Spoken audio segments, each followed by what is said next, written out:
Mula ng pagtibayin ng Proclamation Number 662, Series of 1995, kung saan dinedeklara na ang buwan ng Oktubre bilang National Shelter Month.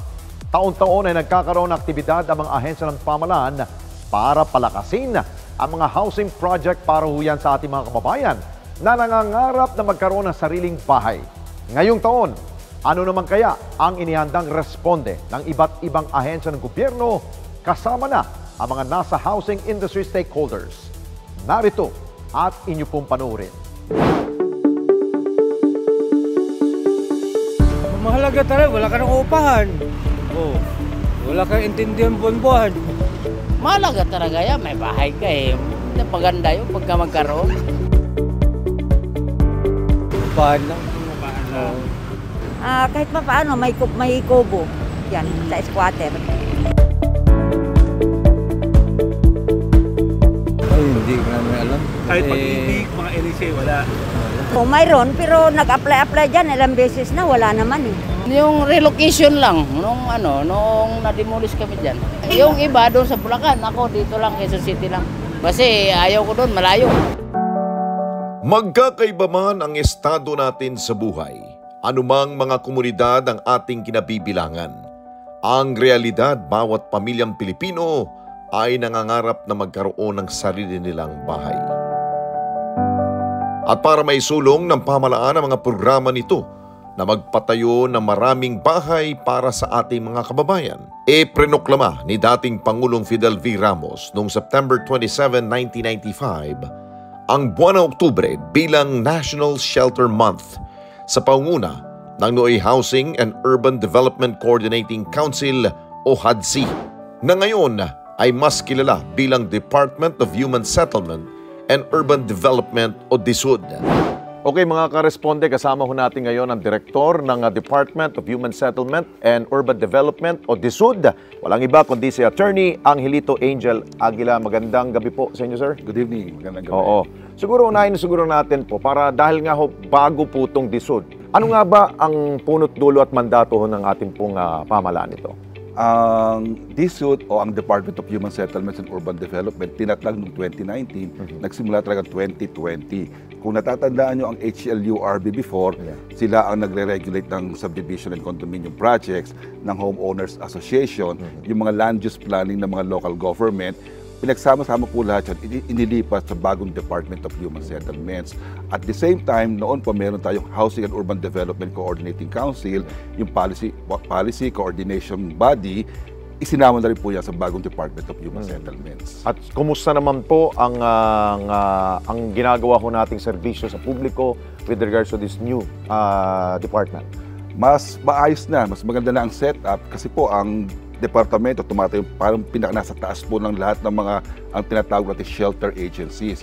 Mas malakas po ang coordination, mga planning, mas maayos po ang samahan ng mga iba't ibang ahensya sa larangan po ng pabahay. Kumusta po yung mandato ho ng ating pong Pangulo, yung kanya pong kautusan na ipatupad ito pong 4PH, yung pong pabahay para ho sa Pilipino? Nasa pagpapatupad na po kami ng isang napakalaking programa po ng Departamento ng Kagawaran, ang 4PH, Pambansang Pabahay, na nag-uugat po yan sa 6.5 million na housing need ng Pilipinas. Kung kaya ilang kailangan tugunan natin, iba't ibang segment na kailangan ng pabahay, sa loob ng 6 taon, yan ang isang malaking hamon po. If I'm not mistaken, this year lamang daw ho, nasa 100,000 daw ho ang inyo pong itatayong pabahay. Iyon po ang talagang nasisimulan na, 100,000. Bagamat talaga medyo may kahirapan po ang pabahay kasi magsisimula ka maghanap ka ng lupa, aayusin mo yung lupa bago po maitatag yung mismong mga pabahay na yan. Ano ba ho ang mandato ng Housing and Real Estate Development Regulation Bureau? Kami po sa Housing and Real Estate Development Bureau, kami po ang gumagawa ng mga patakaran, mga polisiya, kung paano po natin i-regulate ang mga subdivision projects and condominium projects. Unang-una para po sa buyer's protection, para po, siyempre, unang po nating mandato, protektahan ang mga mamimili ng bahay. At pangalawa po naman talaga ano po tayo, enabler ng pabahay. We create an atmosphere na an environment na conducive po para sa production ng maraming bahay po para matugunan ang pangailangan sa pabahay. Katuwang ang iba't ibang ahensya, isa sa pinagtutuunan ng pansin ng Marcos administration ay ang pambansang pabahay para sa Filipino Housing Program o ang 4PH program na ang layunin nito ay makapagbigay ng disente at maayos na pabahay sa mga Pilipino.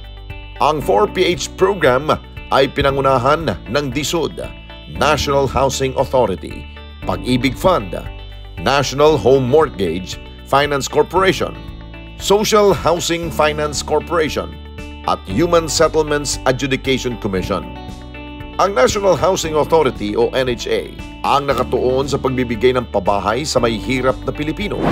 Ang NHA po under our charter ay minamanduhan na mag-provide ng housing requirements ng ating mga marginalized sector of our society.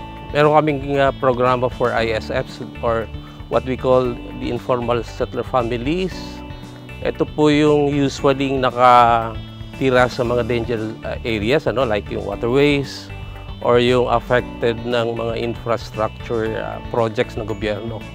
So we provide them housing assistance through the development of a resettlement project.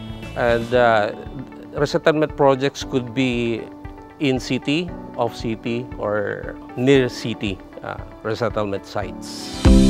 Sa Pag-ibig Fund naman, maaring makakuha ng housing loans ang lahat ng kanilang miyembro. Ang Pag-ibig Fund po ay itinatag para gagampanan ng dalawang mandato. Una po sa lahat ay ang makapagbigay po ng secure savings program at pangalawa ay makapaghatid po at makapagbigay ng affordable housing loans para sa ating mga miyembro. Ang ating mga miyembro po ay ang mga Filipino workers. Lahat po ng nagtatrabahong Pilipino dito man sa Pilipinas o sa ibang bansa na kumikita ng at least 1,000 pesos per month. Samantalang ang Social Housing Finance Corporation o SHFC nakatutok sa mga low to middle income families na gustong magkabahay. Ang SHFC po ay nagfa-finance ng mga murang pabahay para mabigyan ng mga bahay ang ating mga low to middle income families. Kasama na rin po dyan yung mga nasa danger zones, yung mga gustong magkabahay pero maliit ang kita. So as long as mga wage earners sila, sinisigurado po natin na magkakabahay sila pag nag-apply sila sa atin. Naging involved din po tayo sa mga resettlement program ng iba't ibang national government agencies. So halimbawa po ang DOTR, di ba? Meron silang i-relocate dahil meron silang railway project. So yung mga apektado po ng project na yon ay bibigyan po natin ng bahay through the financing po ng Social Housing Finance Corporation. Ang National Home Mortgage Finance Corporation naman ang naatasan para kumolekta ng tamang bayad sa lahat ng mga borrowers. Kami ma'am yung in charge na po dun sa mga take-out na po na loans. So kami po yung nagko-collect, kami rin po yung nagmamanagement ng accounts. So kami po yung nag-handle po ng accounts hanggang sa take-out, makuha na po nila yung title nila. Fully paid yung account. Additional po doon, since kami po ay secondary mortgage, kami po yung mga nakikipag-coordinate sa mga developers para makakuha ng mga newly take-out accounts na ginagamit natin para magkaroon ng collection sa ating mga borrowers po. Yun po ma'am yung approved na ng National Home Mortgage po from developer po. So nabayaran na po ng National Home Mortgage developer. So nasa amin na po yung loan ng mga borrowers po. Yun na po ang trabaho namin, maningil po. Ang trabaho naman ng Human Settlement Adjudication Commission o HSAC ay nakasentro sa pag-aayos ng gusot at hindi pagkakaunawaan sa pagitan ng Real Estate Development at Homeowners Association. Ang mga kasong hinahawakan ng HSAC under Republic Act 11201 ay ito yung mga disputes involving real estate developments. Pangalawa, ito yung mga disputes involving homeowners associations. Pangatlo, ito yung mga disputes under balanced socialized housing na makikita sa Section 18 ng Urban Development and Housing Act or RA 7279. And pang-apat, ito yung mga batas na ini-implement ng Department of Human Settlements and Urban Development. And yung last is yung mga appeals ng mga desisyon galing sa local and regional zoning board. Ngunit sa dami ng ahensya ng pamahalaan na nag-aalok ng iba't ibang paraan upang magkabahay, ano pa nga ba ang naging palakid upang magkaroon ng bahay ang isang Pilipino? Ang sagot, abangan sa pagbabalik ng Responde, Mata ng Mamamayan. Mga kababayan, salamat po sa inyo pong pagsubaybay sa Responde Mata ng Mamamayan. Para mapanood pa ang iba pa naming pagresponde sa ating mga kababayan, i-click lamang ang subscribe button at i-follow lamang ang Net25 social media pages at Net25 TV.